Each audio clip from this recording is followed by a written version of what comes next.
Thanks for joining us here. Thanks for joining me here for Live Impact News on 13 News Now Plus. We are following a lot of things happening right now, live in the moment. We are watching a community drive that is happening here in Hampton Roads, put on by Hall of Famer in the NBA, Allen Iverson, and a few other pressers that are happening.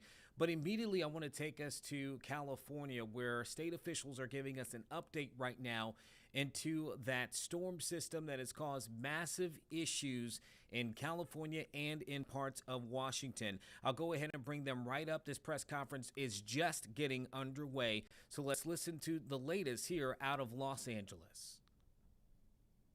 A risk of mudslides, flooded freeways, riverbeds, and downed power lines, among other hazards. And as we gather to celebrate with our loved ones, I encourage you to stay informed and be prepared for any emergency that might occur. And that's why I have the following county representatives joining me today, and I'm so proud that they have been a part of this from the get-go. The county sheriff, our fire department, the Department of Public Works, and the Office of Emergency Management. They have all been working tirelessly since the weekend to prepare and to keep us safe here in LA County. This includes distributing sandbags, preparing those living in areas at risk of flood or mudslides, and issuing evacuation warnings for those in recent fire-scarred areas. We strongly encourage you to avoid any unnecessary travel during the heavy rainstorm. And if you haven't picked up your emergency supplies or sandbags yet, please do so today if you can, before the heavy rain begins. Our homeless outreach teams have also been engaged, but if you are unhoused, please call 211 for assistance. And if it is an emergency, call 911. Before I hand it over to our county departments to share their efforts, I want to encourage everyone to take a few steps to stay informed and prepared for whatever this storm may bring. You can find all the latest information on the storm at ready.lacounty.gov/rain. Sign up to receive emergency alerts at alert.lacounty.gov. And for quick information at your fingertips, connect with us at social media at Ready LA County. You can also, again, access 211 if you don't have access to the internet. As we celebrate the holidays, I want to be mindful of that it's important that we stay alert and we stay vigilant and that we keep each other safe. Please know that LA County is ready, and should any emergency arise, be prepared to help and assist our residents. I want to thank you for attending this presser today, and now it is my pleasure to turn it over to Sheriff Luna. Thank you. Good morning, and thank you, Supervisor Solis, for putting together this press conference. I do want to start off just really quick with acknowledging and, in a sense, respecting that we're nearing the end of 2025, and 2025 didn't start off that great for LA County with the fires, and we're ending it with floods. I know our residents have been through a lot this year, and so have our employees. So I just want to make sure we acknowledge that as we're talking about our preparation efforts for what we're talking about here today. So preparation for this storm began days ago, not just within our department, but through a coordinated effort across Los Angeles County. I want to thank Kevin McGowan, our director of the Office of Emergency Management, for putting meetings together at either early hours or late at night to make sure that we're going to be providing the best service to our residents. We've been working closely with all county partners you see here today, particularly the Department of Public Works, who takes the lead in these events. The fire department, the Office of Emergency Management, and other public safety agencies to track the storm, coordinate the resources for the storm, and identify vulnerable locations and plan our county response. Yesterday, sheriff deputies proactively conducted surgical outreach, including door knocks to pre-identified vulnerable residences established by Public Works to notify them of evacuation warnings and orders, which will go into effect at 11 a.m. this morning. And I just want to remind the audience, our community, that when we're talking about an evacuation order, that believes that we have determined as a team, primarily Public Works, that there's an immediate danger or a potential immediate danger to your safety and the safety of your family. If we're talking about an evacuation warning, that's potential danger. You need to pay attention to both, and I'll explain those in a second. Currently, the Los Angeles County Sheriff's Department has a total of 124 evacuation orders in place. When I say 124, that's that surgical approach that I'm talking about. All properties were door knocked, and those that didn't answer given a door hanger. And the door hanger looks just like this. Our deputy sheriffs going out there, knocking on doors, either handing them to residents who answer the door and leaving them on the doors where they don't answer. But we don't give up. We're going back out today and making multiple efforts to make sure that our residences are safe. So deputies are also utilizing our brand new citizen evacuation tracker tool, which improves field tracking of evacuations during emergencies. It allows our personnel to log evacuated addresses and special circumstances in real time. Deputies are focused on ensuring our community understands the seriousness of this threat that we're talking about today, the timing of the evacuation, and the importance of leaving early, especially during the holidays. Again, all props to our folks. What worse time, right, for something like this to happen? Christmas Eve, Christmas Day. We acknowledge it. We respect it. We have a lot of folks working to make sure that our communities are safe. These evacuation orders are made with your safety in mind as they help protect you and your loved ones from potential danger. Storms can bring sudden and severe conditions that may make staying behind extremely risky. I want to say that again. If you are told to evacuate, you have an order in place, you are putting your risk and your family's risk, or your lives at risk, I should say. Please, deputies come here, you've got to listen to them. Please listen to them. In addition, our Sheriff's Homeless Outreach Services team, better known as HOST, has been engaging our unhoused population residing in and around our waterways since last Friday. You will hear from the Public Works Director after I speak. He is going to lay out the fact that it is very dangerous to be around our flood controls. And it's not just during the storm, but as they have to do dam releases for more water, he'll explain it, he's the expert. This threat will last beyond a week. So please stay away from the flood controls. If you are part of our unhoused community, that's why our deputies are out there making sure we get you away from those areas, because you are at risk. HOST has contacted over 73 persons experiencing homelessness. I want to make sure everybody knows it's a team effort. LASA and other homeless organizations for LA County are offering services, motel vouchers for our residents, our unhoused residents. We have activated key emergency resources, including search and rescue teams and Air Rescue 5 helicopter, which is equipped to deploy swift water rescue capabilities if needed. We hope it's not, but we're ready. Unfortunately, we have seen far too many incidents where fast-moving water is underestimated, placing people in extreme danger and life-threatening situations. Our incident management teams are also on alert, and our department is collecting what we call mobile field force rosters from throughout the county for deputies working from different stations to ensure personnel are ready and available to respond to any critical incident arising during this storm or anything else that could come up. Additionally, the Department Operations Centers, in conjunction with the County Emergency Operations Center, will be activated and operational starting tonight at 6 p.m. for the duration of the storm. We urge residents, especially those in evacuation zones, to take those orders and warnings seriously and start preparing now. Identify important items such as medications, important documents, and other essential items in case you must leave quickly.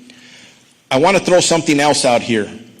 If a loved one of yours lives in these evacuation areas and they are either disabled, they're elderly, please make sure that you have communicated with them, you have coordinated a plan to get them out, and maybe you're making a decision to get them out before this storm comes, which I think is a very smart idea.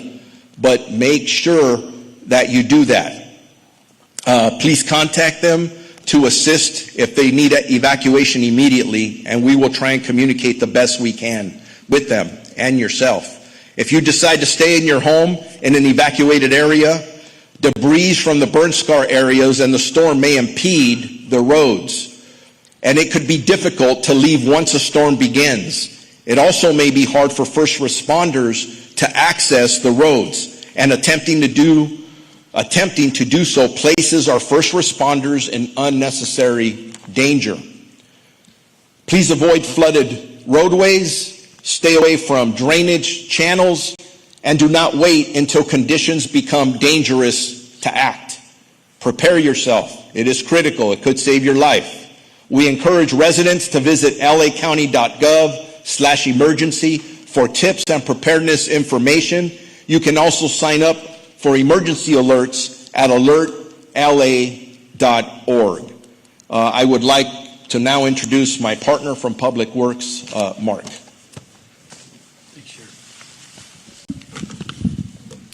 Good morning. I'm Mark Pastrella, Director of Los Angeles County Public Works and Chief Engineer of the Los Angeles County Flood Control District.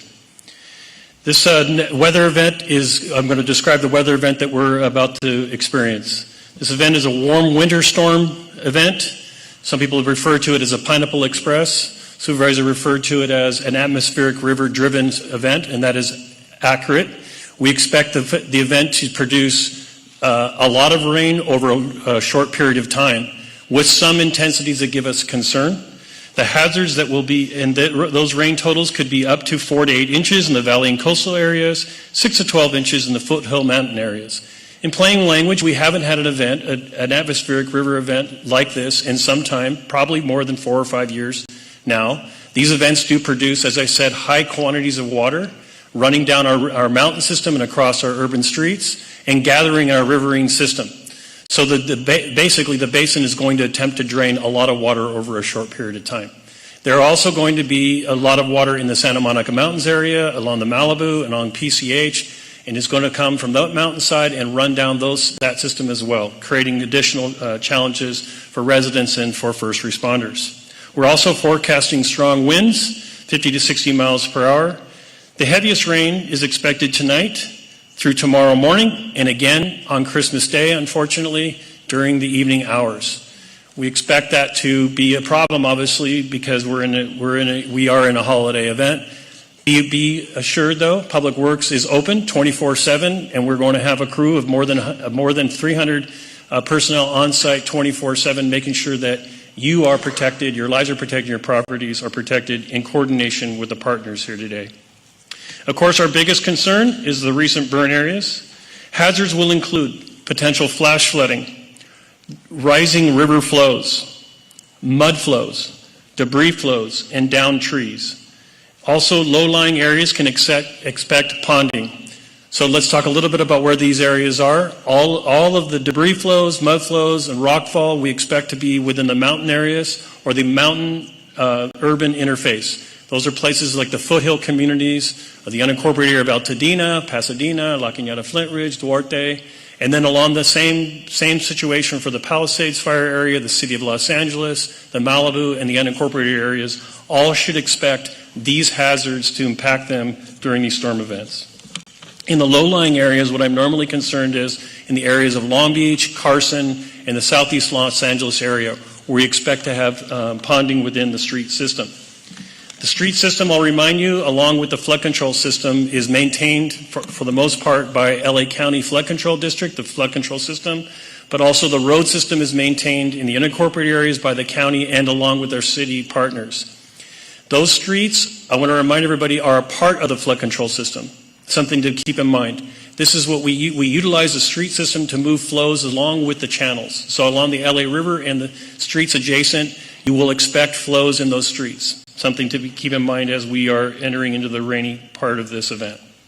So what can you do? Well, I know what we have done. We have prepared for more than a year now, since all year round, LA County Flood Control District and LA County Public Works is preparing our system to protect your lives and your property by maintaining a world-class flood control system. It includes assets like 14 major dams, reservoirs, 154 debris basins, 500 miles of open channel, 2,500 miles of storm drain, and all the associated appurtenances and catch basins that go along with it.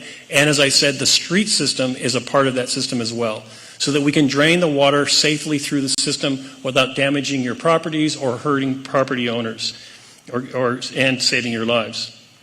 What can you do? What you can do is avoid flowing water, streets, rivers, lakes, and channels.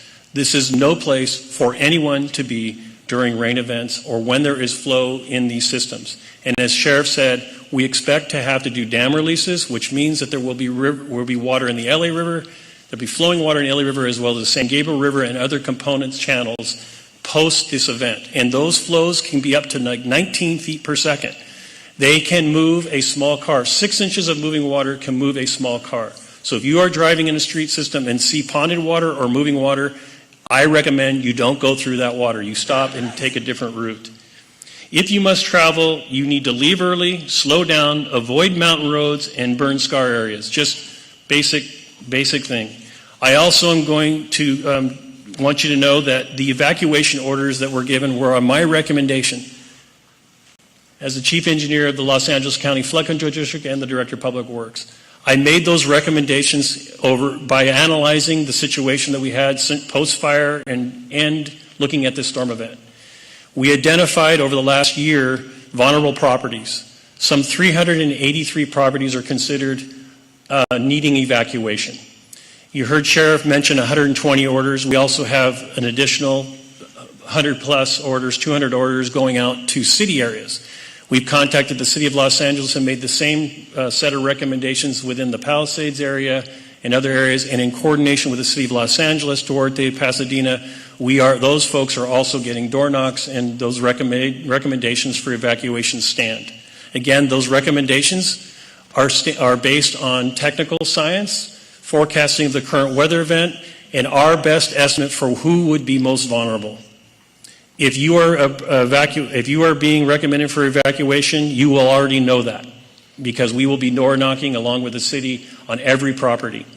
So again, I really want everyone to heed that evacuation and to comply with sheriff and PD orders when you are asked to evacuate. And then for those of us that are not being proposed evacuation, my recommendation is that you seek shelter when it begins raining. Whether you have a home you can shelter in, or if you're in a hotel visiting Los Angeles, or if you're in the unfortunate condition in which you don't have a home and perhaps you're a person experiencing homelessness, we want you to seek shelter. And later on in this conference, you'll be informed about where shelters are available for community. Shelter is your best resort in flood events.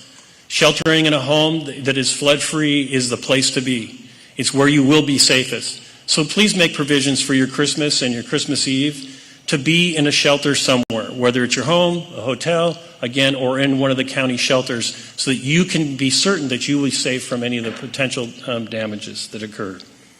So with that, I'll just mention the public resources that are available. You can go to lacounty.gov/emergency, as Sheriff said. And now I'd like to introduce Los Angeles County Fire Chief Anthony Maroney.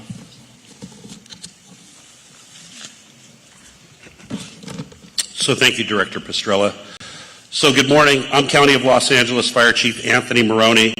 The forecasted storm system is on track to bring rain, flooding, and debris flows to Southern California today through Saturday, with the potential for dangerous mud and debris flows in the 8 burn scar areas.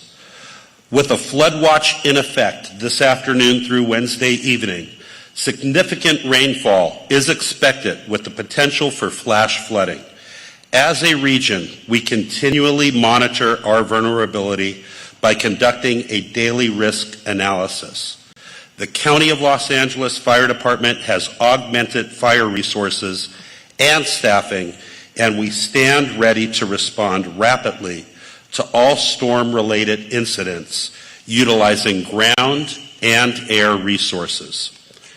As the state's designated Region 1 coordinator, covering the areas of Los Angeles, Orange, Ventura, Santa Barbara, and San Luis Obispo counties, it is my responsibility to partner with our fire and rescue agencies so we can effectively coordinate and dispatch mutual aid resources when a large-scale emergency, like a widespread rainstorm, occurs.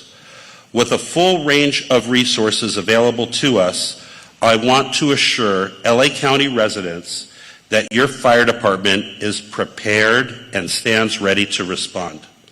In preparation for the storms, we urge residents to stay informed about the latest flood and flash flood watches, warnings, and weather advisories. Listen for emergency alerts and information.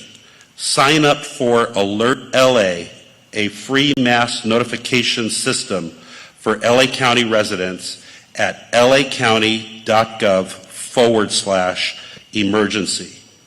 Create an evacuation plan and heed evacuation warnings and orders from the Los Angeles County Sheriff's Department. Download the Genesis Alert mobile app or visit protect.genesis.com to view your evacuation status. Genesis is spelled Geneasys. Prepare for power outages by stocking up on essentials and plan alternate travel routes if flood risks increase in your area. Assemble an emergency go bag with essential supplies, including a flashlight and battery-powered radio, water, medication, and important documents. Stay off the roads. If travel is unavoidable, check real-time conditions and drive at reduced speeds, avoiding standing water and debris on the roadway. Stay out of the ocean, stay out of floodwaters, and always avoid moving water, especially the region's flood control system and channels. Never approach down power lines. Be vigilant for falling trees and downed utility poles and power lines.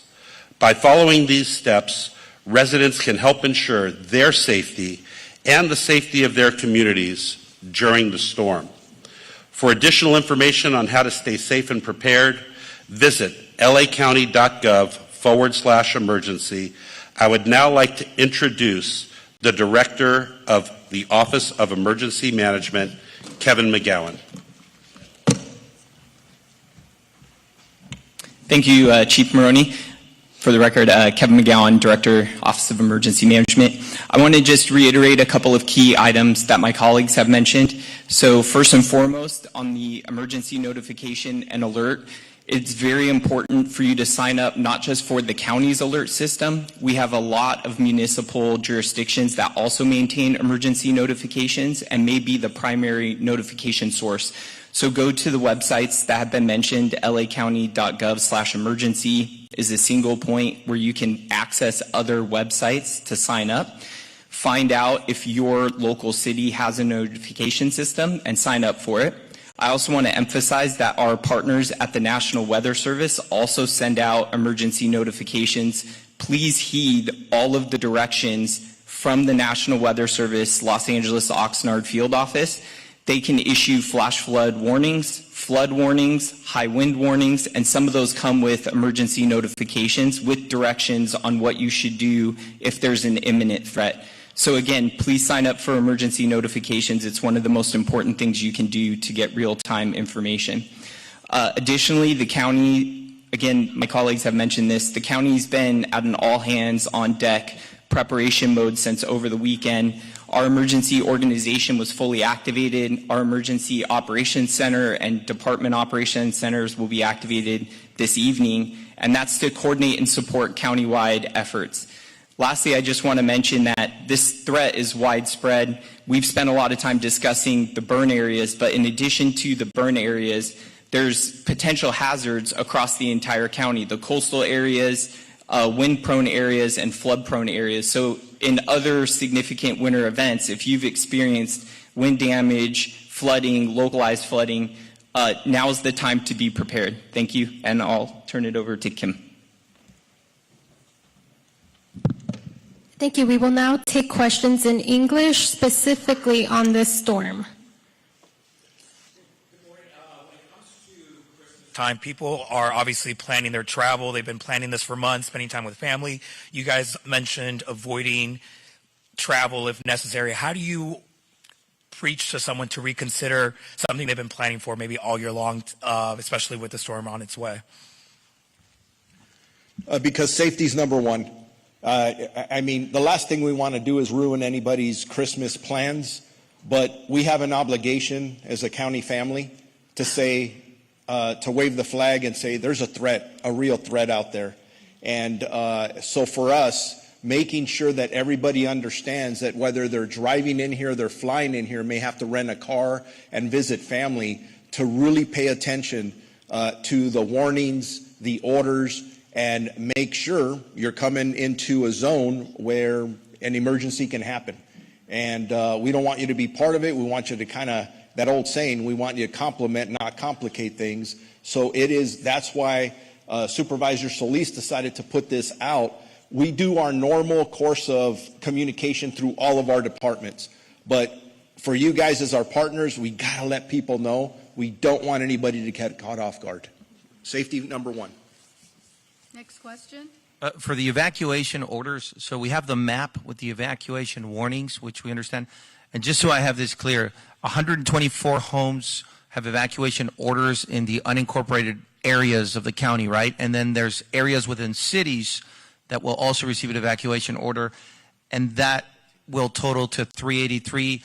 And if you can just kind of summarize all of that so people understand the whole thing with evacuation orders specifically, and also if you can mention again that anyone that is under an evacuation order, this is my understanding, will be notified in person. Is all of that correct? And if so, if you can summarize it, that would help. All right, let me see if I can answer all that. You put a lot in there. Yeah, absolutely. So from an evacuation order perspective, I could tell you this, that everybody that is under evacuation order, specific residents have been specifically notified. We do not put that out in the website. We shouldn't, as kind of a confidential matter for the individuals that we're dealing with. If we haven't notified you, we are in the process of notifying you again today because maybe for some reason you were not there. And for clarification, I think one of my partners did clarify it. The 124 are for the LA County Sheriff's area of responsibility. A lot of our partner agencies, whether it be LAPD, Duarte, Sierra Madre, all of those we've been working with them, and they have specific locations, whether they have orders or warnings in their jurisdictions. We do not put that out. That is something they take the lead on. I really do hope that answers the question, but again, if you're given an order, the bottom line is that means there's an immediate danger to you or your family. You should leave immediately. If there's a warning, it's a potential danger, you should be prepared. You should be prepared now to make sure you leave. That's what we're putting out as a county family. That stuff, all that information is on our county website, except the specific addresses that we surgically did this. And if you think about it, we're doing it because we understand it is very inconvenient to evacuate your home. So I know Public Works, and Mark can speak for himself, being very surgical in the way we're doing it. Safety always comes number one. Convenience is number two. And then you layer the holidays on top of that. We're being very sensitive as we can, but we will never risk anybody's life for convenience. I want to just add one piece of information to that. Someone asked about the road system. So road closures are posted at our Ready site, the one that we've been giving out, emergency, lacounty.gov/emergency. Residents can go there, and there's a link to all the county road closures. We do expect significant road closures during the event. So if you're needing to be out, it would be good, or as Sheriff said, if you're traveling from LAX and that, or trying to get around LA, It's good to check road closures so you can map out how you're going to get to where you're going safely. And then the other thing I just want to reemphasize is the flood control district serves the entire LA County area, including cities, all 85 of the cities. And so we have been coordinating throughout the years, and in particular in emergency situations, advising emergency management personnel at each city about our recommendation for evacuations. So they are very aware, and they are working with us. The PDs are working with us and the sheriff to make these door knocks. So I appreciate that information getting out to people.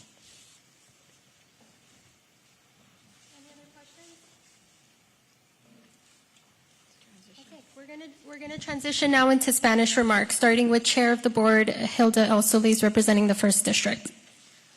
And I would, before we transition, just say if people want to speak to our department heads separately in English, you can do so. I realize that not all of you will carry the Spanish, and they can be available to do that.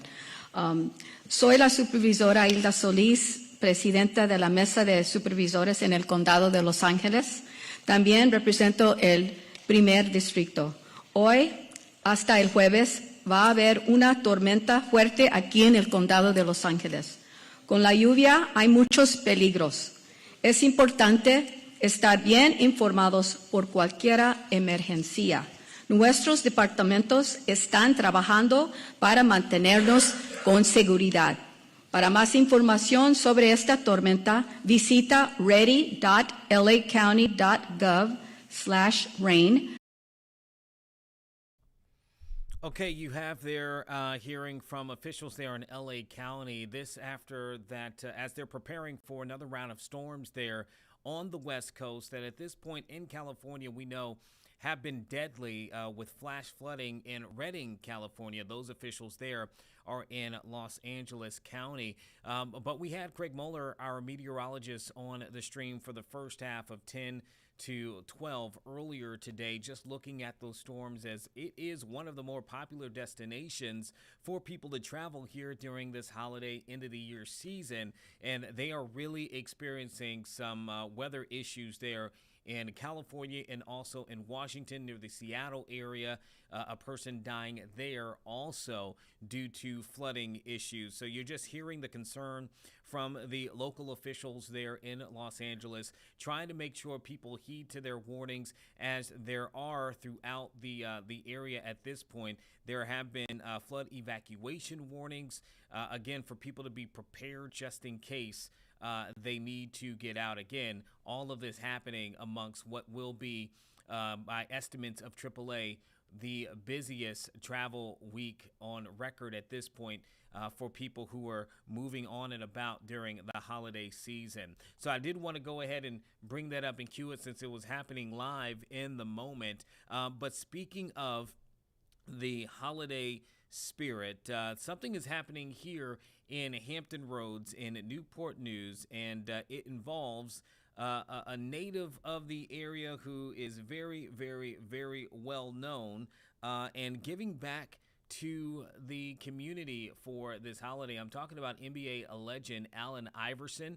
He is partnering with a team to give back to families this holiday season.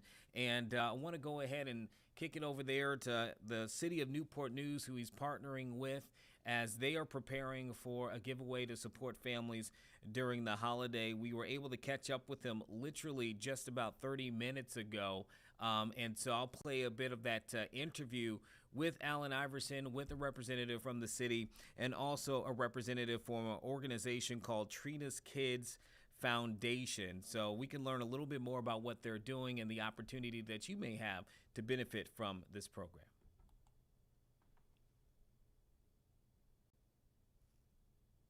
For Trina Foundation, man, this feels so good being on City Council for Newport News, to see this type of involvement and excitement in the community. The children are hyped, they're excited, and this event wouldn't be possible without these two guys, their vision. Never seen anything like this. I think this is the biggest toy drive I've ever seen in Newport News, probably the whole state of Virginia. Got over 10,000 toys here, plus, and just seeing all over 1,000 kids come out to Heritage High School because of what Mr. Iverson and the Trina Foundation put together is just incredible.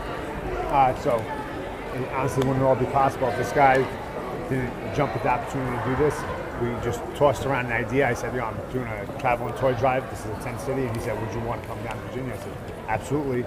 So I said, I'll send a tractor trailer of toys down there. And then we showed up with two tractor trailers. Surprise them, you know what I mean? Thank God they both showed up on time.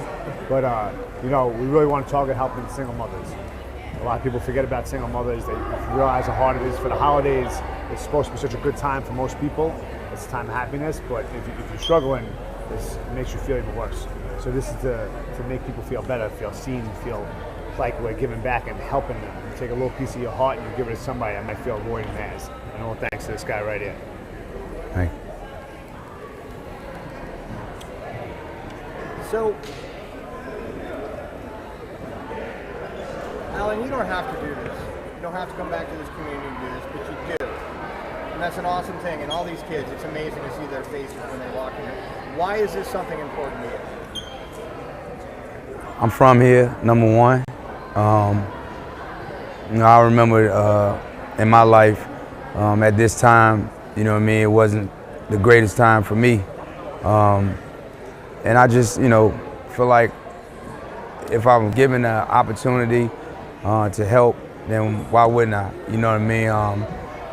I was given so many gifts in my life with people that helped me along the way to become who I wanted to become in life.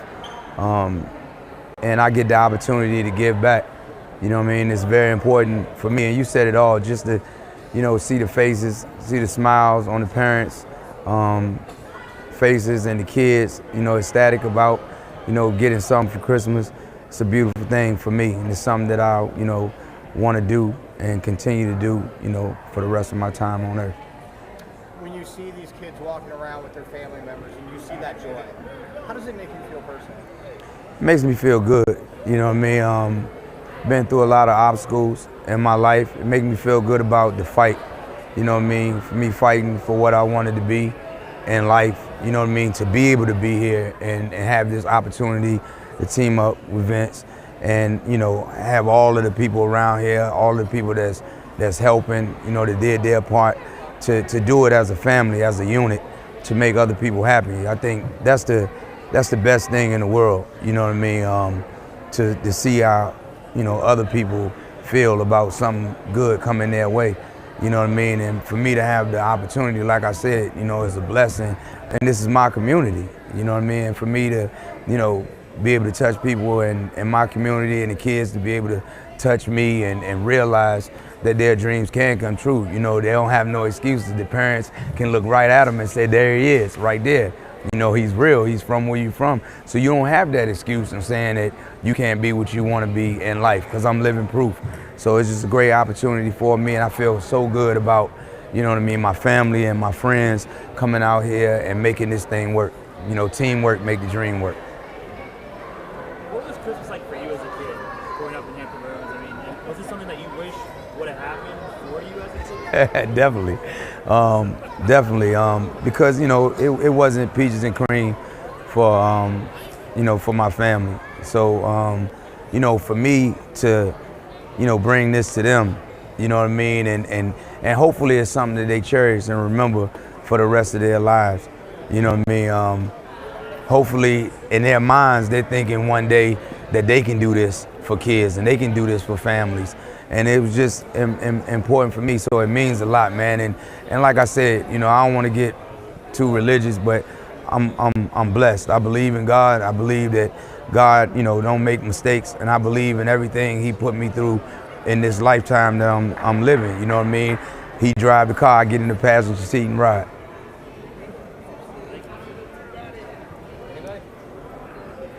Good. All right. That was great. Man, All right, that thank you. Thank you. Love you. Love you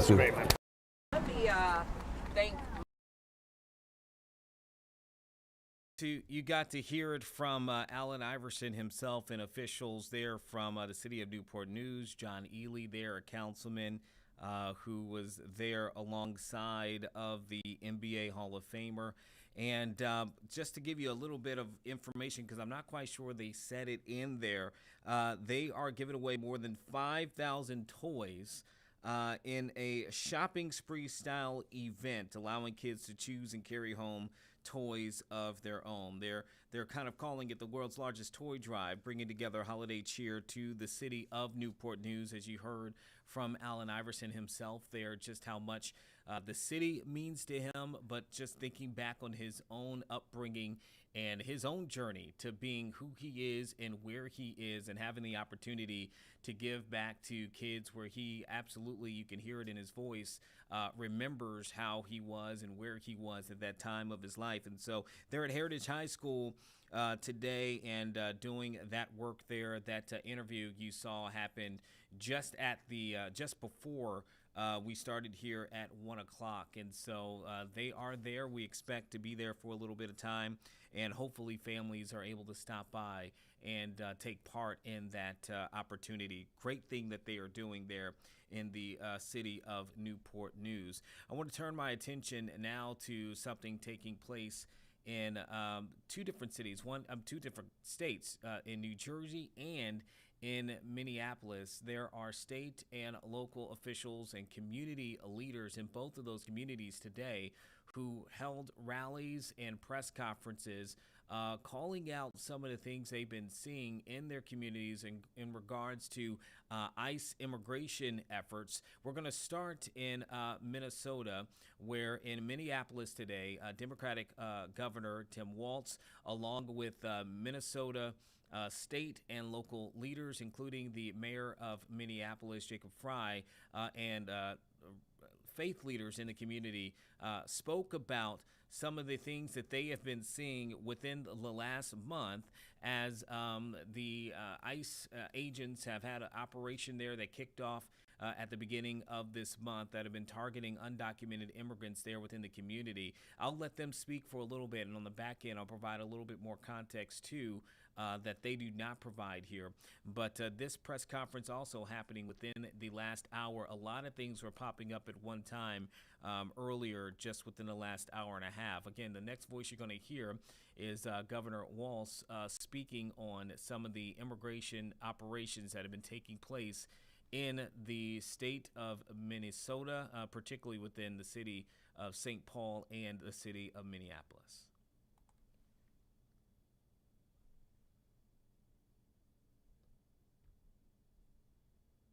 Hello, with my friend Bishop Howell. Bishop, we have been here in times of joy as we celebrated Josie Johnson in this space, and we have been here when we buried our children from gun violence in this very space. But every time we gather here, we gather as community. And I think this moment today that you see behind us is an expression of that community and that common decency across faiths, across ethnic groups, across socioeconomic boundaries, all standing strong in support of our neighbors. To the legislators who are here and the elected leaders, thank you for the leadership you have been demonstrating. I have seen you, but more importantly, the community has seen you. When I turn on a clip and watching someone, he says he's an ICE agent, but he's wearing a mask and we have no communication with him, is dragging a pregnant woman by her arms down the street, it was elected officials who were standing there saying, this is wrong. This is not who we are. So to those elected officials, thank you. Let's be very clear here, not to confuse issues. In Minnesota, we take public safety very seriously. We work on it together. Our community leaders here have done incredible work. Our law enforcement in Minnesota has shown bravery in making sure they're protecting our citizens. We believe in that. Public safety is strongest when we focus on serious crimes and when communities trust they will be treated fairly, with dignity, they will be given due process, and the rule of law is supreme. We're seeing none of that from the current administration. It's not about keeping people safe. It's about generating fear. It's about generating headlines. It's public safety by political theater. And not only is it not keeping people safe, it's putting people at risk. It's putting the people that they say they're targeting at risk. It's putting other innocent Minnesotans at risk. It's putting law enforcement at risk. And I will not be lectured about protecting law enforcement for the people who instigated January 6th and attacked people who were my friends of Capitol Police. So Minnesotans will not be lectured by this administration about anything, especially about public safety and human decency. We saw yesterday a U.S. citizen, a member of SEIU, was racially profiled and harassed by ICE agents right here in Minneapolis. In Minnesota, we'll prosecute criminals because of their actions, regardless of their race, their background, their immigration status. But we'll never target people because of those things. The distinction matters. When law enforcement is driven by profiling or intimidation, it undermines all the trust in the community. It makes us less safe, and it pulls resources away from doing the real work of crime. Minnesota is not going to play along with their strategy. Will not allow our communities to be used as political theater or for their personal benefit. I think it's pretty clear to all of us exactly what this president is doing. He's targeting states and communities that he has a national political fight against and that he doesn't agree with. It's also a distraction from his own personal crimes that are out there being investigated while he's harassing others. So as Minnesotans, on January 1st, your health care costs are going to skyrocket. Groceries aren't any cheaper. Your community's no safer. And we have people that won't even communicate the most basic things amongst law enforcement, as we've always worked together. And it never mattered before who the administration was until this one. So this is what happens when your own federal government wages war against you. This is what happens when they target communities for their own benefit. This is what happens when they scapegoat. And this is what happens when they no longer hide the idea of white supremacy, when you hear the Vice President of the United States talk about now white people won't have to apologize for being white. That's never happened once in my whole damn life. And I think everybody in this room knows what they're doing. So we're here today to say enough of this. We're here today to stand that Minnesota will protect their neighbors, to tell those folks who are out there who are too scared to send your children to school, who are too scared to visit a local business, who are too worried about maybe picking up extra food during the holidays at the food banks. We will do all we can to make those corridors safe for you, to make sure you're able to do what you need to do. So I'm grateful for the leadership in this room.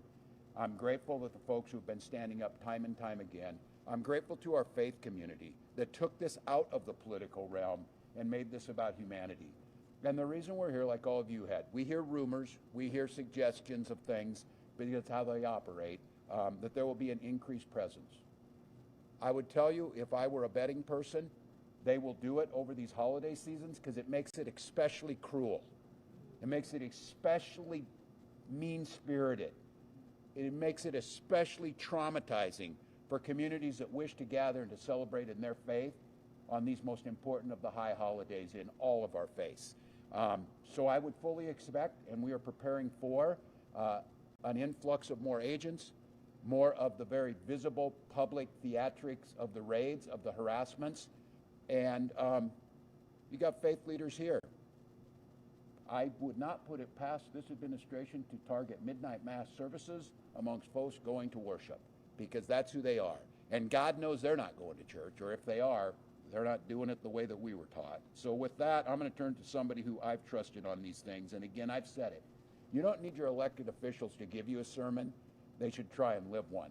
So I know if I want to hear a sermon, I usually come and listen to Bishop Howell, because it's worth your time to do so and opening up this space. So with that, I'm going to turn it to Bishop Howell. Thank you. Thank you, Governor.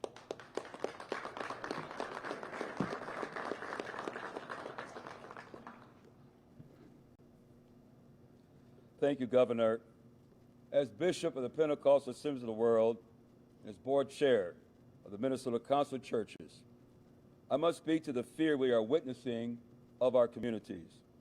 Across Minnesota, families are living with anxiety, parents afraid to go to work, children afraid to come home to empty houses, neighbors afraid that an ordinary day could turn into a permanent separation. When people are taken from jobs, homes, and daily life without warning, the result is not order, it is chaos. When families are torn apart, the damage is not temporary, it is lasting. Our faith traditions are clear. God places a high value on family, on the protection of children, and on the dignity of every human being.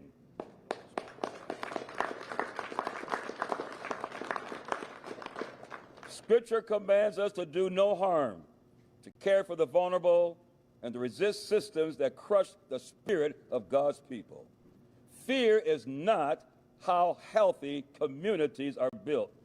Trauma is not how children thrive, and separation is not justice. As people of faith, we must say plainly policies and practices that generate widespread fear and break families apart demand moral scrutiny.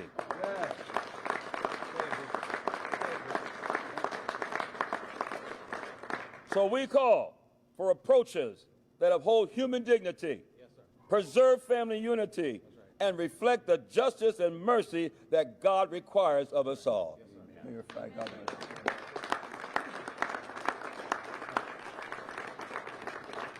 Governor Walz, thank you for bringing us together. Bishop Howell, thank you for having us in this sacred space here in Shiloh. Mayor Melvin Carter, representatives, leaders, religious and beyond from around the state. It's really good to be here, but during this trying and difficult time, it's especially tough. You know, before coming over here, I dropped my 2 kids off at daycare. And I dropped them off with the full confidence that they're going to have a whole day of learning, and then I'm going to see them again tonight. I'm going to pick them up, we're going to go home, we're going to have dinner, and we're going to be a family. This is the kind of confidence that every single father, regardless of where you're from or what zip code you grew up in, should have. Here at Shiloh, we know that. Here at Shiloh, as the governor correctly stated, we've been here during times of grief and strife. We've been here during times of celebration. Go back just a few years ago, crime was high. What did we do when crime was high? What did we do when safety was a paramount concern as it is now? We got together. We worked together. And while so many people talk about the North Side in terms of crime and violence, right now, because of that partnership, crime is at a near record low, right here on the North Side. But here's the point. We do partner with other jurisdictions. We partnered with the federal government, with the U.S. Attorney's Office, with a number of federal agencies to drive down crime because crime was the focus. The difference is that clearly crime is not the focus in these terroristic acts that are coming to our communities right now. Crime is not the focus when you are tearing a father away from his family who has done nothing wrong. Crime is not the focus when you are detaining an American citizen for no reason other than the fact that he is Somali or he is Latino. Crime is not the focus when you're dragging a pregnant woman through the street, and crime is not the focus when you are specifically focusing on communities based on the color of their skin. Where crime is the focus, Minneapolis is ready to partner to keep people safe, but that is not the case with this federal administration right now. And I got to tell you, I am increasingly concerned because of the chaos that is being caused by these ICE agents, that somebody is going to get seriously injured or killed. Somebody is going to get seriously injured or killed. And whether that is an ICE agent or a community member, we all know the tinderbox that could explode because of it. We all know that the federal government is looking for reasons to deploy more and more people to Minneapolis and blue cities around the country.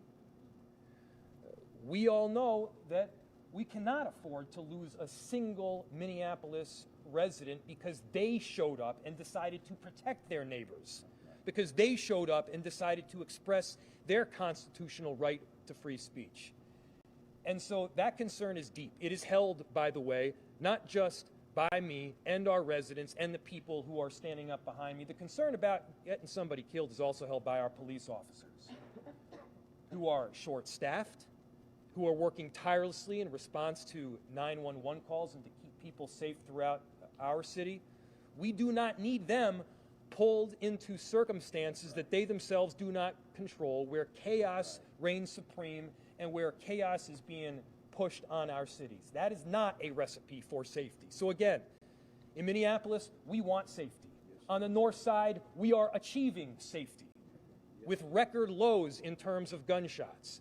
But we need to do even more right now, and we need to do it with wide eyes, recognizing what the Trump administration is pushing right now. It has nothing to do with safety at all. It has to do with division. And so thank you so much to all the partners here that are behind us. We're standing tall, we're standing true, and we're standing on the side of our immigrant communities. And I have the honor here of introducing Mayor Melvin Carter. Thank you.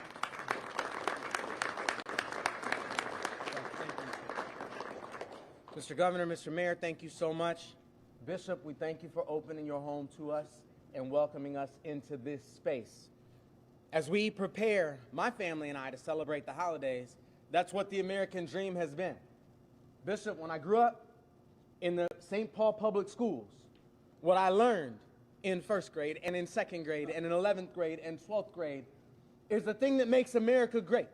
The thing that makes us know for a fact that this country is a beacon on the hill is the fact that people can look from other countries, from other continents, from across a river, and risk it all to get here. That, for all of my life, has been the badge of honor that this country has worn. Yes. And for some reason, Bishop, and I shouldn't say for some reason because it appears to be this de-evolution that has occurred, as the waves of immigrants that our country, that our state, that our communities have received, have transitioned from European countries to Asian and African countries. Then suddenly, immigration became a bad word.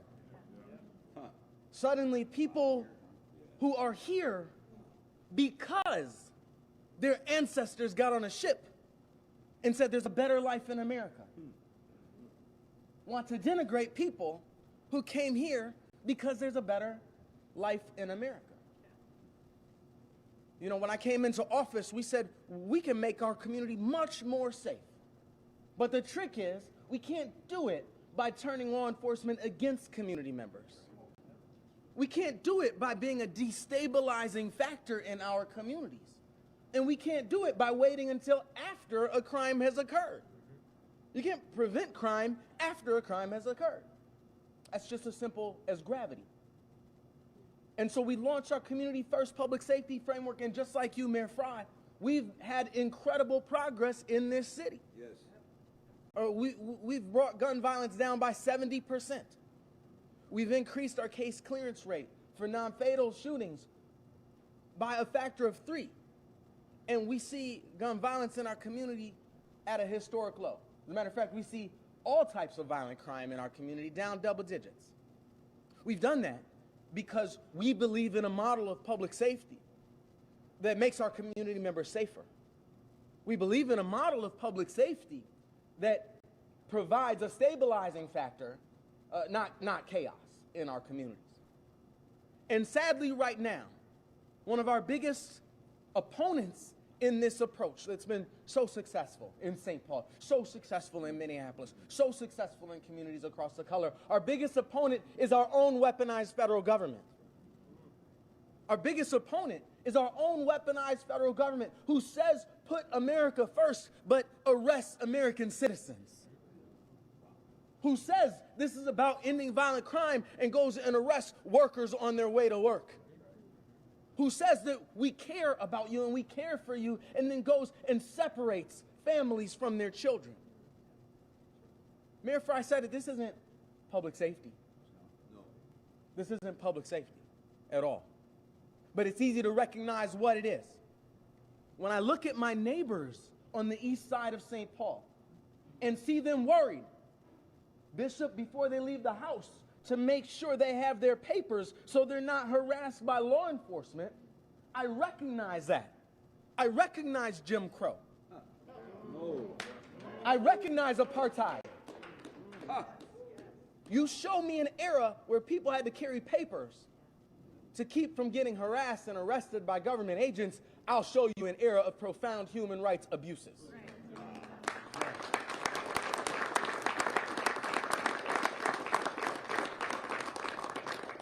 And so we say to our neighbors, we stand with you. Your mayor stands with you. Your governor stands with you. Your legislators stand with you. Your mayor-elect stands with you. We stand with you in building a community that works for all of us. We stand with you in saying that our neighborhoods deserve to be safe and peaceful. And so when someone breaks our our social contract, we're going to investigate. We're going to come find you. We're going to arrest you for actions that you did. And that our police officers, our local law enforcement, will never, ever, ever criminalize someone because of their identity. And by the way, when Mayor Fry says they're arresting people based on how they look, he's not making that up. He says that because they have said they're arresting people because of the way that they look. That's just them saying what their goal is. That's un-American. That's inhumane. And it doesn't match anything I've ever read about who we have historically aspired to be as a member of the world community. So I just say God bless all of you. God bless all of you for standing here and being here. We are the movement. We are our neighbors. And we're all here because we know that we are all one. Thank you.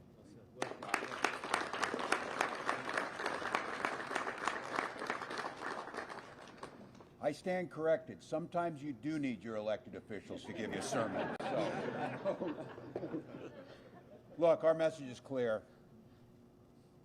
We want you in Minnesota. You're valued here. Human rights matter. Rule of law matters. Due process matters.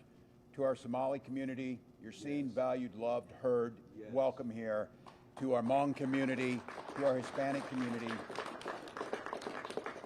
Pretty much everybody but one person's welcome here. With that, we'll take questions. Yes. Governor Walz, good morning. You all have described a very upsetting and disturbing pattern of behavior. I'm wondering if the conduct you have seen ICE agents engage in recent days, in your assessment, violates any Minnesota statute, and if there's anything you're contemplating doing in the way of accountability beyond having press conferences like these. Yeah, thank you. This is a great question. The question was, are we seeing behavior out of these federal agents that violates Minnesota law? I'll have Commissioner Jacobson talk a little bit about this, because this is really tricky, and you heard it from the mayors, that we've always coordinated together. And I think the position we're putting these local law enforcement and state patrol in is these folks come in unannounced, don't tell us. They create chaos. It gathers people onto the streets. Then we've got traffic control. We've got other things going on. And the true law enforcement has to come in and clean that up, and they get blended in and associated with them. Oops, excuse me. I can tell you one of the things that that we are looking at and targeting is these guys are violating Minnesota law by changing license plates. They're doing what criminals do. They're putting on license plates on vehicles they're not registered to. So they're renting vehicles and putting on fake plates. We've seen where they're putting on fake Uber stickers so they drive in so people think it is. That's not law enforcement. That's criminal activity. And I got to be honest with you, in Minnesota, if you have a health concern, which we've done during COVID, you mask up. If you're in a hospital operating room, you mask up. You don't do that on a daily basis. And I got to tell you what, you don't see it out of State Patrol. You don't see it out of Commissioner Jacobson. You don't think he doesn't receive threats? You don't think all of them receive threats? And yet we stand out here to do that. So I'll let the Commissioner talk a little bit about this. But they put us in a really, really difficult situation because the standing rule is when law enforcement agencies are doing their job, they may have to double park behind a car if they're doing their significant job. Or if they are moving to an event, they may have to exceed the speed limit. We have no communication with these folks knowing what they're doing. So if they drive recklessly, which I think you heard it here, if they act recklessly, if they're changing license plate, those things are violation of Minnesota law. So Bob, I don't know if you want to add anything. Good morning, everyone. Again, Bob Jacobson, I'm the Commissioner of Public Safety for the state of Minnesota, and I appreciate the question. Number one, I want to thank everyone who's here today to stand with the governor and the mayors and our elected officials to talk about the impact that some of the federal enforcement efforts have had in our community. What I pondered this morning is I go back always to something called appeals principles. And so for those who think about policing and look at the history of policing, they go back to the father of policing. His name is Sir Robert Peel, who talked about policing and police are the community are the police, and that without police and community relations and relationships, it's difficult to make law enforcement work well in communities. And clearly, I think in the city of Minneapolis and the city of St. Paul, they've demonstrated that working with communities is what's really important to make sure that we have safe communities, and we've seen some really great results from all of that. When it comes to investigations or review of federal enforcement efforts, number one, any investigation would have to include federal officials if there's a belief that federal law enforcement have committed a crime. Looking at video simply is not enough for any law enforcement officer in the state of Minnesota to necessarily determine if a crime has occurred. Investigations need to occur for for any allegations of crime. And certainly anytime there's a report of misconduct or allegations of misconduct, or we believe that policing has been improper, the first step is normally you can reach out to that law enforcement agency and ask them to do an internal affairs investigation and investigate. So my suggestion is that if we feel and we see that there is any misconduct by our federal law enforcement agencies, reach out to those federal law enforcement agencies and report any misconduct, misbehavior, anything that you think should be investigated. That would be their role. And so the responsibility for the ethics, the responsibility for the use of force, the responsibility for the tactics that are being used lies with the leadership of those federal law enforcement agencies, and that's where those questions should go. And I would highly suggest and recommend that anyone with those concerns contact them directly. But have you all contacted any federal law enforcement about specific incidents? Have you called the U.S. Attorney's Office, the head of DHS locally? What kind of concerns have you raised at that level, if any? First of all, we do not coordinate with law enforcement, federal law enforcement, when it comes to immigration enforcement. So we've made that very clear. There are channels that go back and forth with the U.S. Attorney's Office. There's certainly channels that go back and forth with federal law enforcement agencies. What we always recommend and suggest to federal law enforcement and our own law enforcement is use de-escalation tactics, use proper procedures and processes, use best tactics when you're enforcing laws in the state of Minnesota, and that we, in Minnesota, we have high expectations, as has been demonstrated for our law enforcement officers in this state. And we would expect that federal law enforcement agents and agencies have high expectations for those that are doing that work in federal law enforcement functions.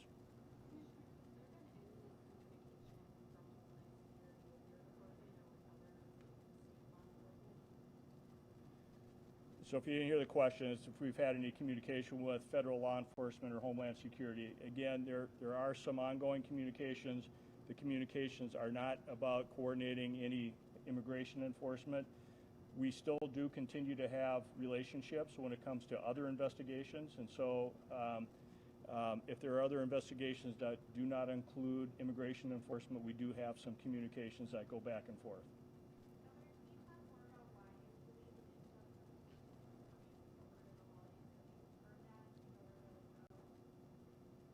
Yeah, everything is speculative with this administration, but we start to see patterns of their activities and some of the chatter they see, and I don't know who they coordinate with here. But I would go back to it again. I think it's meant to be the most sensational. We see activity step up when the president's getting in more trouble. If it's, he starts bombing ships in the Caribbean and starts, because the Epstein stuff is obviously real. So a lot of it is just our experience so far when they start to ramp up. And you see it coordinated. Over the last few days, we've received attacks from almost every single agency, freezing our SNAP benefits.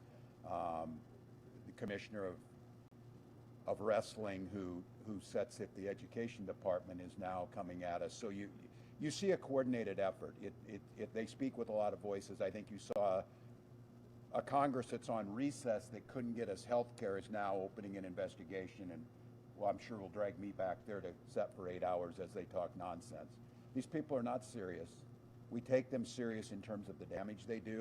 I think probably they'll want to see some good footage coming out over the holidays because it'll be especially cinematic for them, or however they think about it. So that's where we'll be prepared.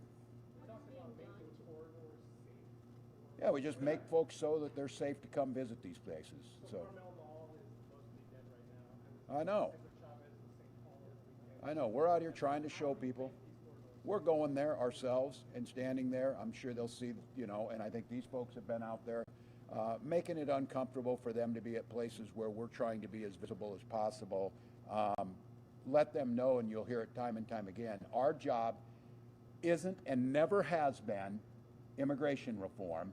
And so I think the biggest thing is when you see state officials, you see elected officials, you see your neighbors, whatever, we're just trying to make sure that you're not traumatized. So we'll do the best we can to bring some normalcy, but I'm under no illusion. Folks are scared. They don't want to come out. You've seen at the malls, their businesses dropped off 75, 80% for these entrepreneurs. But that's par for the course because this administration just simply destroys the economy, and that's what they're doing in this case. Are you relying on observers then, basically, to keep these Yeah, I think, and I again, you say what you will, those are people expressing their First Amendment rights. I'm glad to see our neighbors out there. They're being observant of where people are at. They're watching how these folks are operating. We'll continue to watch and see, just the stuff of the switching the license plates or whatever, but it's pretty easy to recognize these folks in darked out windows with masks on and being really out of place because they're not Minnesotan in the first place. They're coming from out of state. And they don't act like us because they're cruel. And I don't know. Bishop, I'll ask you, we'll pray for them over the next few days.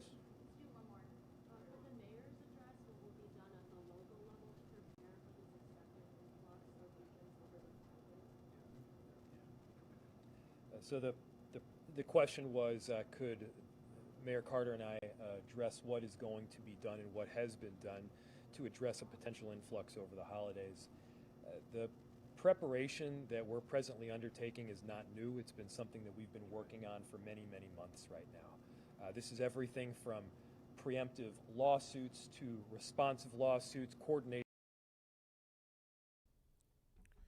Okay, you were just listening to a press conference out of Minnesota. You saw there the governor of Minnesota, Tim Walz, speaking, and they are talking about immigration efforts that have taken place there in the last month. This says ICE agents, Homeland Security, say that they have arrested more than 400 undocumented immigrants in the state since the beginning of their operation earlier this month. And just last week, the city of St. Paul actually issued a cease and desist letter to the Department of Homeland Security to stop the use of city-owned parking lots, including rec centers and parks, for federal immigration operations. You were hearing from the governor right there. You're seeing one of the mayors there, Jacob Fry, as well within the community there. You're also hearing from faith leaders there in Minnesota. Now, while that has taken place, that was just about an hour ago. Right now, as we speak, there is a prominent and popular immigration activist who is out of Colorado,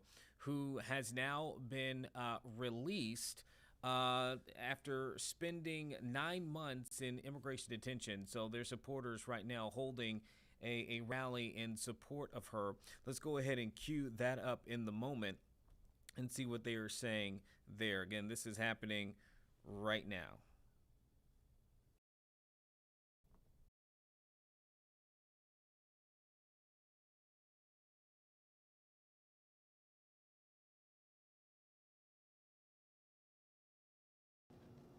These are not people largely that nuestras comunidades. And during that time, I have confronted many different parts of power. I have spoken truth to power over many different administrations, many presidents across this country, and over all of those 30 years. Y lo he hecho porque creo que bajo la Constitución tengo ese derecho de hablar, de criticar, de analizar y de ver cómo funcionan los sistemas y las administraciones. And I have done this because I believe that every single one of us has this right under the Constitution, that I have the right to critique the government, to speak out when I see something is wrong, to analyze what is happening, and to share my opinion, and to make that real for my community.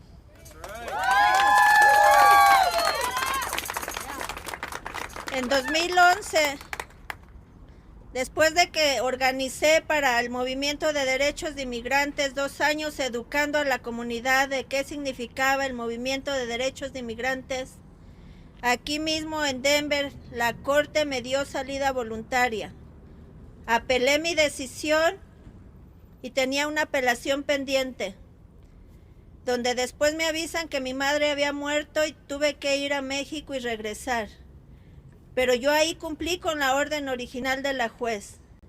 Y ahora estoy peleando ese retratamiento de mi caso porque es justo, que yo he cumplido con todo lo que el gobierno me ha pedido y ahora con esta administración están jugando con mi caso, están jugando con mi primera enmienda y me encarcelaron por 9 meses.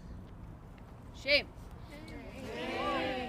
In 2011, I was here fighting my deportation, and an immigration judge gave me a voluntary departure.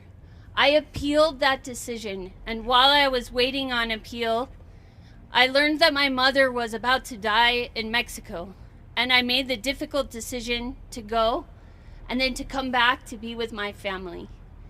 When I left, I complied with that voluntary departure. And I will keep fighting to show that I did that and that now I have an opportunity, I should still have an opportunity to fight my immigration case. But what's happening here, what's happening right now is this administration is playing with my life. They're targeting me, they're playing with my First Amendment rights. They're making a game out of free speech. And they targeted me and held me in detention for over 9 months because of that speech. Nunca pensé que en este país de leyes, por usar mi voz, por usar mi cuerpo, por usar mi activismo, muchas veces poniéndome en riesgo, porque he participado en todo tipo de movimientos, Uno de esos fue últimamente el movimiento pro-Palestina.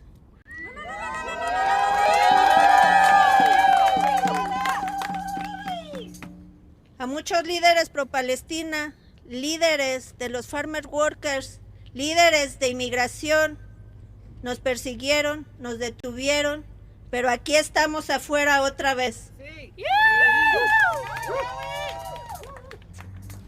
I never thought that in this country of rules, in this country that has such a strong constitution, that my voice, that my very body would be targeted for using my constitutional rights. Over the years, I've participated in many different movements. Maybe many of you associate me with immigrant rights, but I have shown up in solidarity with many other identities, most recently in the fight to free Palestine.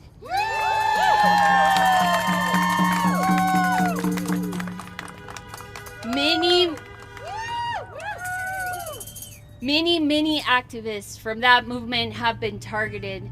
Many farm workers who are organizing for their labor rights have been targeted by this administration. Many people who are speaking out are being targeted, but we will not be silenced.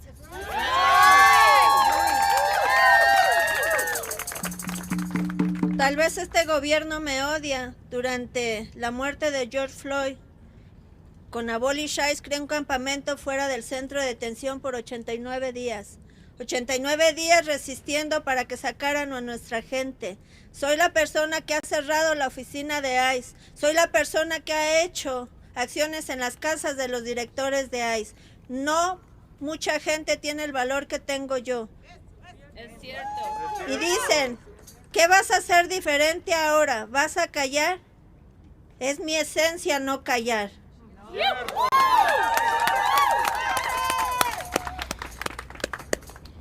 I am the person that maybe this government loves to hate. During during that time that George Floyd was murdered during the pandemic, I started an encampment outside of the GEO detention facility to try and get out our people and save their lives during COVID. That encampment lasted 89 days. I am the person who closed the Centennial ICE office for an entire day. I am the person who has been out here on the front lines, and there are not very many people who have the courage and the bravery that I do. And now many people are asking me, you've been freed, but this administration is silencing people. What will you do differently in this moment? I will not do anything differently.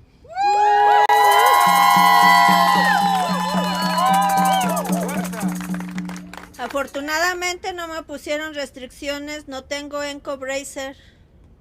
Tengo que seguir mi caso haciendo check-ins, como lo hacía en el pasado. Espero que toda esta gente me acompañe a cada check-ins, como lo han hecho en el pasado. Pero quiero dejar algo bien claro. Cuando yo tuve mi convicción en 2009, nunca le mentí a la comunidad por qué entré al sistema. Nunca lo mentí, nunca dije que no era cierto.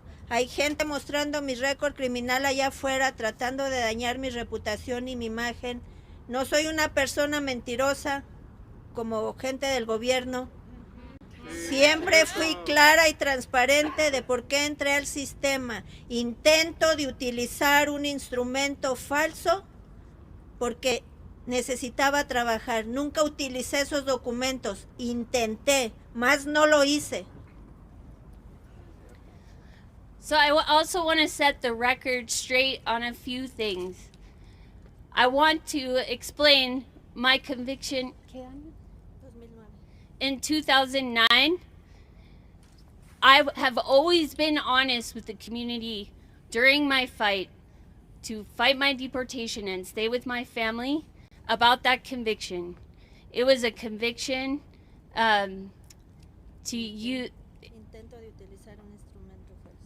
intent to use a falsified document, and those were documents. I was looking for work to sustain my family. I never actually used those documents, which is why it's called intent, but I have always been honest about that conviction. I am straightforward and honest about every part of my history. I am not a liar like some in this government.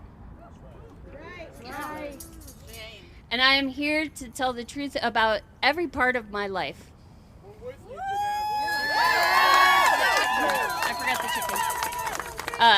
Sorry, I forgot one other part. So I do not have to have any electronic monitoring. I don't have an ankle bracelet. I won't have a watch, but I do need to attend check-ins, and I will do that in the same way that I've always done, with all of my community behind me. Hoy comienza una nueva etapa en mi vida. Creo que esos 9 meses, aunque fueron difíciles, estar en una detención tampoco fueron días perdidos, porque aún estando en detención seguía haciendo mi trabajo, seguí ayudando a las personas que pude ayudar, seguí documentando casos, porque es importante documentar tantas detenciones injustificadas, sin las órdenes firmadas por un juez, que eso viola nuestros derechos. Le digo a todas esas mujeres que están ahí, que yo sé que me van a ver, las que van a luchar, sigan luchando, hombres y mujeres, no se rindan. Es la 4ª vez que salgo de un centro de detención, luchando y luchando y luchando. No se rindan. Vamos a estar aquí afuera luchando por los demás. Mi caso no es diferente, pero si yo he salido adelante es porque he aprendido cómo se maneja el sistema en este país. No por privilegio, no por mover gente que me ayude, a base de trabajo, de lucha constante y de perseverancia.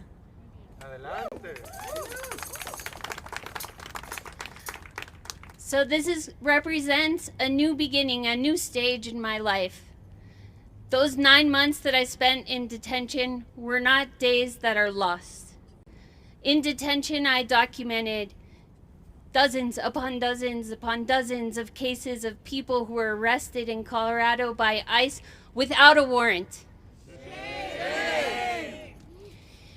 I want to say to the people who are still in detention, to the women who are in my pod with me, to the men that are still in detention, don't give up. Keep fighting. We will keep fighting with you. If my case is different than others, it's only because I have learned how to organize, how to mobilize, how this system works. Don't give up. Keep fighting. We will stand with you and we will fight until we are all free.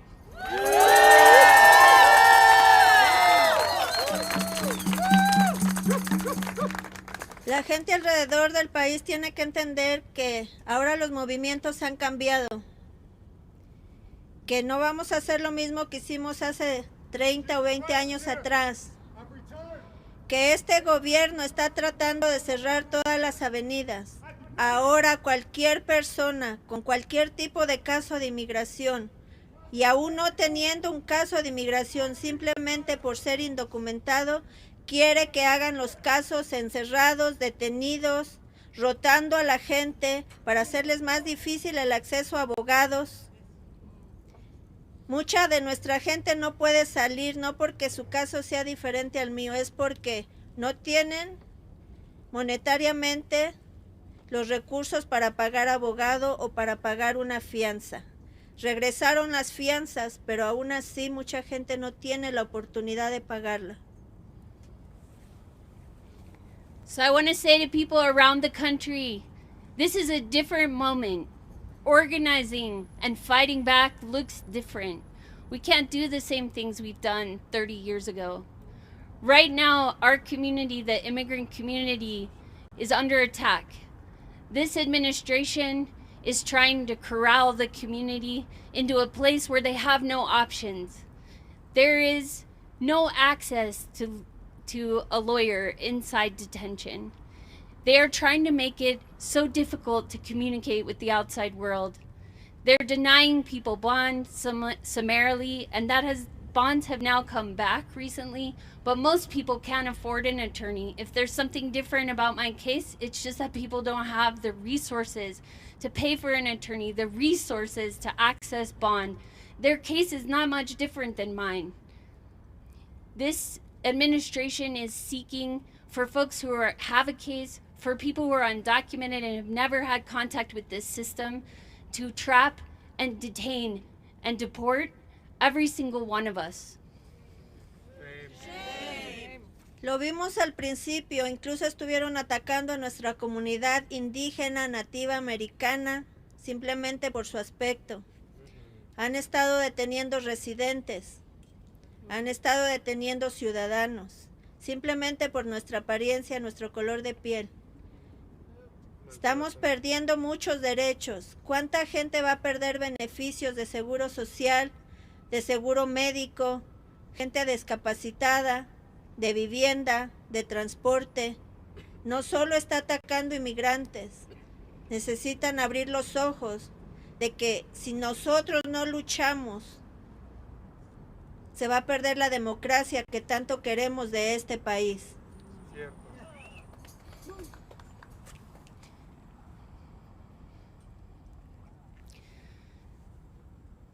So they're not just attacking immigrants. They started out with indigenous people, with pushing them off their land under this administration and targeting them just because they look like immigrants. We're still here. That's right.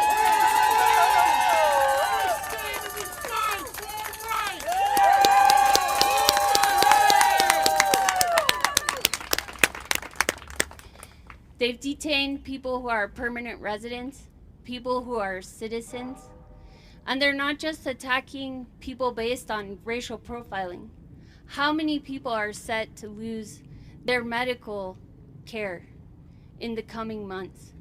How many people who are disabled, who are elderly, who are low income, are facing the end of their benefits under this government, regardless of their immigration status? Shame. It is time to open your eyes and join this fight.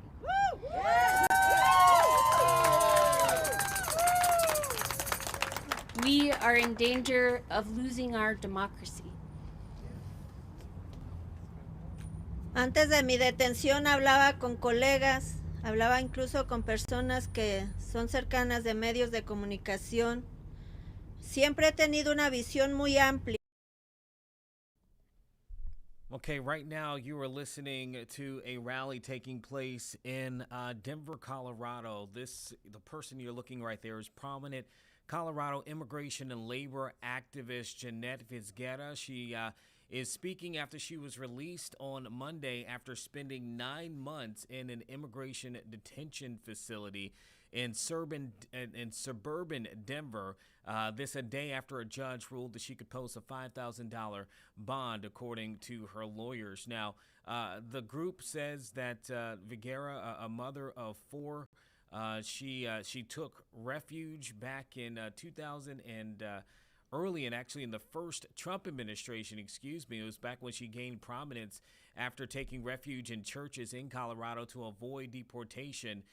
During that time, she went on to become one of Time Magazine's world's most influential people back in 2017, but was arrested earlier this year in a parking lot of a Denver area Target store where she worked. The statement from the Department of Homeland Security says that Vizguera has received full due process and that it will continue to carry out its work.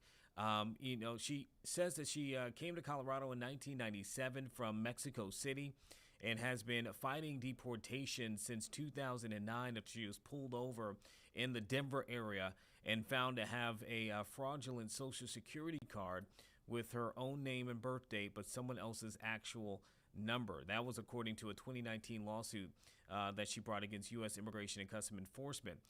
She says she did not know the number belonged to someone else at the time, according to that lawsuit. Now, her lawyers have said that ICE was attempting to deport her based on an order that was never valid and then challenged her detention in federal court.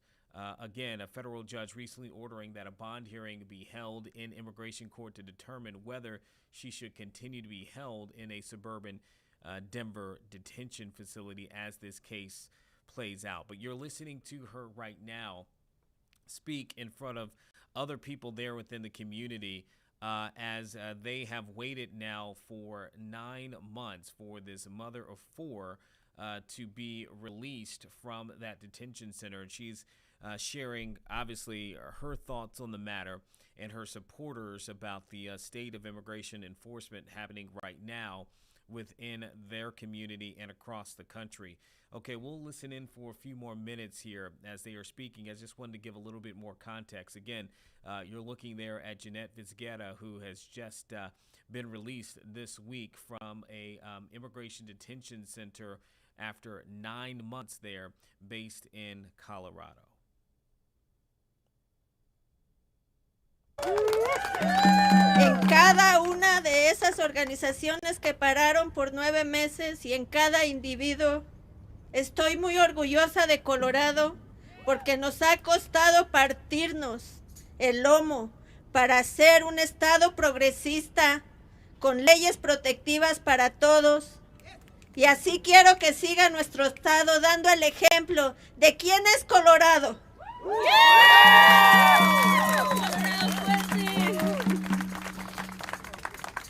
I want to say a word of thanks to my legal team, a team of mostly women with one brave man, and someone who uses they/them pronouns. I want to thank them so much. I always had faith that they would win these arguments, that they would be able to make the arguments that would free me. And I wanted to thank the American Friends Service Committee as well, which I have 28 years organizing with them over many times. I want to thank Judith Marquez as well. And I want to thank every organization who stood outside the detention center over these last 9 months. I am so proud of Colorado. We broke our backs to change this state into one that protects every single person's rights. And we want the world to know who Colorado is.